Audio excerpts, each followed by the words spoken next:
Men scanned a beach and found rare treasure buried beneath the sand. Despite the crashing waves, Jonah Martinez and Cole Smith don't give up and simply keep sweeping their metal detectors across the sands. Back and forth, tirelessly searching for anything which would indicate something below them. They had no idea just what they were about to find. The pair had no idea just how successful their morning would be. Martinez had been treasure hunting the southern Florida beaches for more than 25 years. He had no way of knowing that he was about to find not one but an entire trove of treasure. What he was going to find was something that could make him very rich indeed. However, Martinez wasn't just looking to get rich. He had other ideas in mind for any valuables that he might find. This wouldn't be the first time that he had found treasure, but what he was about to find would not only be his biggest find. It would shed new light on the area. When he wasn't searching for treasure, Jonah Martinez worked on custom car and motorcycle designs. Smith, on the other hand, worked as a scuba diving instructor. Both men, however, shared a passion for treasure hunting. Together they scoured the beaches. By the spring of 2020, Martinez had amassed quite a collection in his quarter-century of hunting. He had discovered several notable relics over the years. These included daggers, buckles, flatware, pieces of porcelain, and housewares. He had even discovered clothes that would have been worn by a nobleman. Martinez had in the past made several headline-grabbing discoveries. As an example, in 2015, he, along with a team of other treasure hunters, explored part of the Florida coastline when they stumbled upon approximately 300 gold coins. This discovery alone was valued at $4.5 million. During a press conference, Martinez told the story of the team's discovery. In an emotional interview, he spoke of how he happened to be the one who picked the location for the search which turned into such a remarkable find. As he put it, to find something like that, it's like finding a needle in a haystack.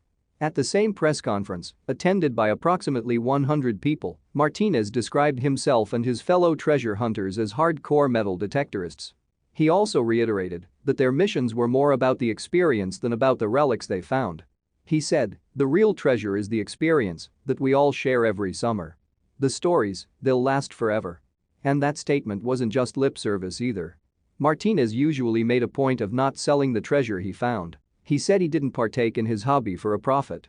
Instead, he kept most of the goods for his personal collection. Otherwise, he shared his finds with others or donated them to museums. The same went for Martinez's later treasure hunting jaunts too. In summer 2017 he spoke to website POM about that year's exploits, which had yielded comparatively meager returns.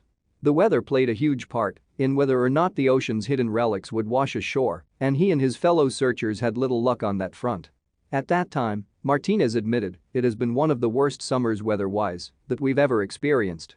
However, the experienced metal detector-toting explorer knew the tide would turn, literally and figuratively. He said, "We're getting through it day by day, and we're working in an area where we found items before, so we're optimistic."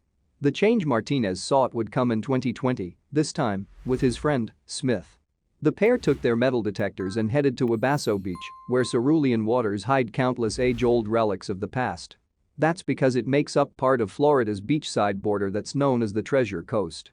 The Treasure Coast spans across 4 Floridian counties: St. Lucie, Martin, Palm Beach, and Indian River, the last of which includes Wabasso Beach.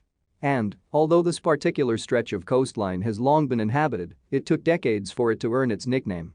John J. Schumann Jr. and Harry J. Schultz, who worked for the Vero Beach Press-Journal newspaper, coined the name in 1961, and they had good reason for naming the Treasure Coast as such in that year, particularly.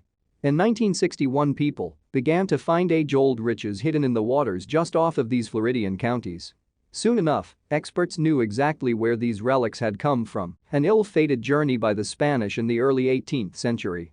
Specifically, the Spanish had packed up a dozen ships in Havana, Cuba, with all of their New World riches.